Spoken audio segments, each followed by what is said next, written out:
नमस्कार, मैं हूं पूजा। उत्तर प्रदेश खबर में आपका स्वागत है। आज 27 मार्च दिन गुरुवार। खबरों की ओर बढ़ने से पहले जिन लोगों ने हमारी कल के वीडियो पर लाइक और कमेंट किया था उनके नाम है कमला अवस्थी, सुरेश विश्वकर्मा, रामचंद्र मिश्रा, गौतम तिवारी, सुखदेव कुशवाहा, संजय शुक्ला और मनमोहन सिंह। ये हमारे रेगुलर व्यूअर्स हैं। अब एक नजर सुर्खियों पर। यूपी पीएससी ने बढ़ाई आवेदन की अंतिम तारीख। 16 और 17 अप्रैल को होगी असिस्टेंट प्रोफेसर भर्ती लिखित परीक्षा। इलाहाबाद हाईकोर्ट पर झूठे आरोप लगाने वालों पर लगा जुर्माना। खरमास के बाद होगी राम दरबार की भव्य स्थापना। आगरा में सीएम योगी ने किया 635 करोड़ की परियोजनाओं का लोकार्पण। चलिए आप बढ़ते हैं अब तक की 25 बड़ी खबरों की ओर विस्तार से। यूपी पीएससी ने बढ़ाई आवेदन की अंतिम तारीख। उत्तर प्रदेश राज्य प्रशासनिक सेवा परीक्षा यानी कि यूपी पीएससी ने अपने आवेदन की अंतिम तारीख बढ़ा दी है। पहले इसके आवेदन की अंतिम तारीख 24 मार्च थी, जिसे बढ़ाकर 2 अप्रैल कर दिया गया है। इस भर्ती के लिए जरूरी है कि उम्मीदवारों ने किसी भी विषय में ग्रेजुएशन पूरा किया हो। इस भर्ती के लिए आप इसकी आधिकारिक वेबसाइट upsc.up.nic.in पर जाकर आवेदन कर सकते हैं। भर्ती के तहत कुल 200 पद भरे जाएंगे। भर्ती से संबंधित सटीक और अधिक जानकारी के लिए आप इसकी आधिकारिक वेबसाइट और अधिसूचना को देख सकते हैं।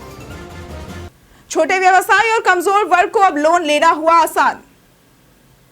रिजर्व बैंक ऑफ इंडिया ने प्रायोरिटी सेक्टर लैंडिंग पीएसएल के तहत 50,000 रुपए तक के छोटे लोन पर एक्सेस चार्ज और इंस्पेक्शन चार्ज लगाने पर रोक लगा दी है। यह पहल छोटे व्यवसायी और कमजोर वर्ग के लोगों को वित्तीय बोझ से बचाएगी। नए दिशा निर्देश 1 अप्रैल 2025 से लागू होंगे। पीएसएल के तहत बैंकों को कृषि, एमएसएमई, शिक्षा, हाउसिंग और कमजोर वर्गों को सस्ती दरों पर लोन देना होता है। लक्ष्य न पूरा करने पर बैंकों को विशेष योजनाओं में योगदान करना पड़ता है।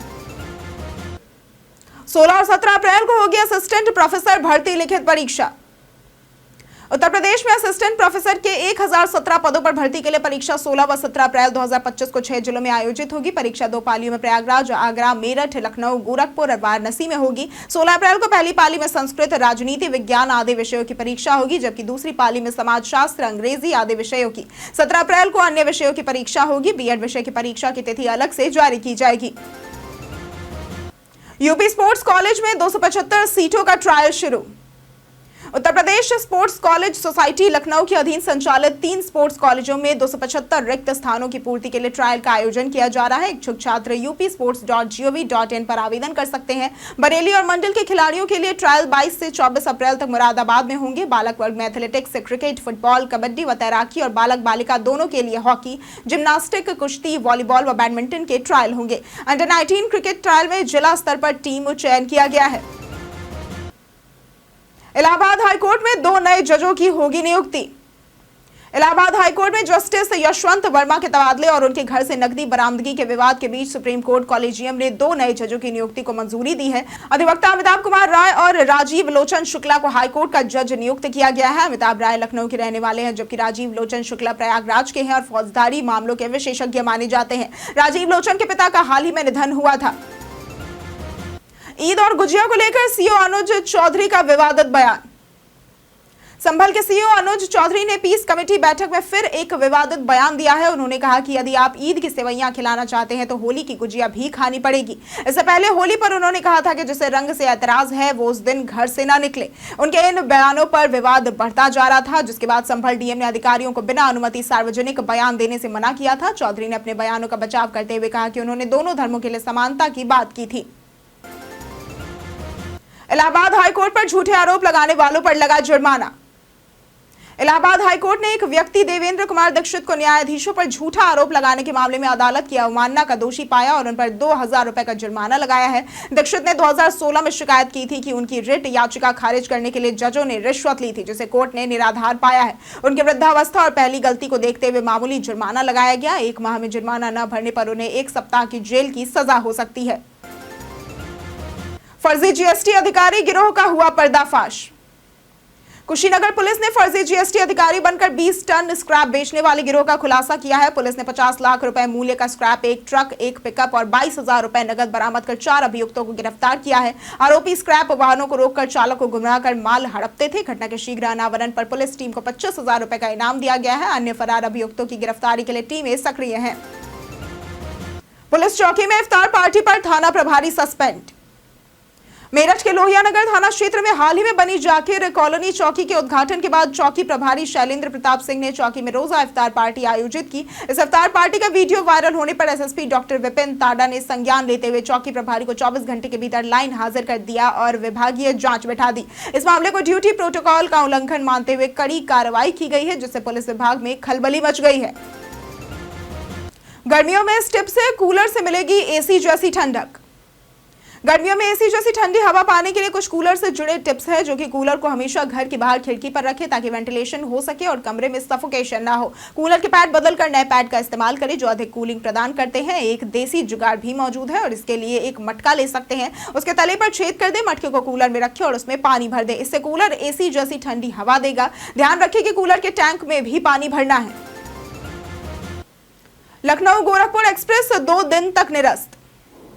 पूर्वोत्तर रेलवे लखनऊ मंडल द्वारा गोरखपुर रूट पर ऑटोमेटिक ब्लॉक सिग्नलिंग कार्य के चलते 29 व 30 मार्च को 15031, 15032 लखनऊ जंक्शन गोरखपुर एक्सप्रेस और 65115, 65116 भटनी अयोध्या धाम जंक्शन निरस्त रहेंगी। वह 14692 जम्मू तवी बरौनी एक्सप्रेस गोंडा बढ़नी गोरखपुर मार्ग से चलाई जाएगी। 29 मार्च को दरभंगा मुजफ्फरपुर बरौनी गोमती नगर व अन्य स्टेशनों से चलने वाली कई ट्रेनों का रूट भी बदला गया है। खरमास के बाद होगी राम दरबार की भव्य स्थापना। राम मंदिर के प्रथम तल पर राम दरबार की स्थापना खरमास समाप्ति के बाद किसी शुभ मुहूर्त में की जाएगी। राम दरबार की प्राण प्रतिष्ठा अन्य मंदिरों से अलग होगी। दर्शनार्थियों के लिए राम दरबार के दर्शन आरती पास के माध्यम से निर्धारित संख्या में संभव होंगे, जिसमें 1 घंटे में 50 लोग और पूरे दिन में 700 से 800 लोग दर्शन कर सकेंगे। राम दरबार की मूर्तियों के आभूषण एवं परिधान तैयार है, जिन्हें 14 अप्रैल के बाद परिसर में स्थापित कर प्राण प्रतिष्ठा की जाएगी। यूपी के इस गांव का पुलिस भर्ती में दिखा जलवा।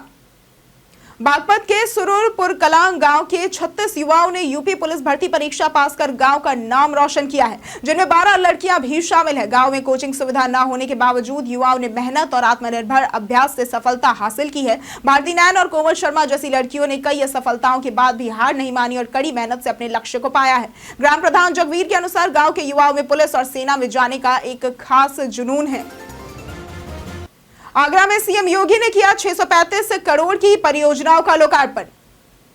आगरा में सीएम योगी आदित्यनाथ ने भाजपा सरकार के 8 वर्ष पूरे होने पर जनसभा को संबोधित किया। उन्होंने 635 करोड़ रुपए की विकास परियोजनाओं का लोकार्पण किया और यूपी में 2017 से पहले की अराजकता पर चर्चा की।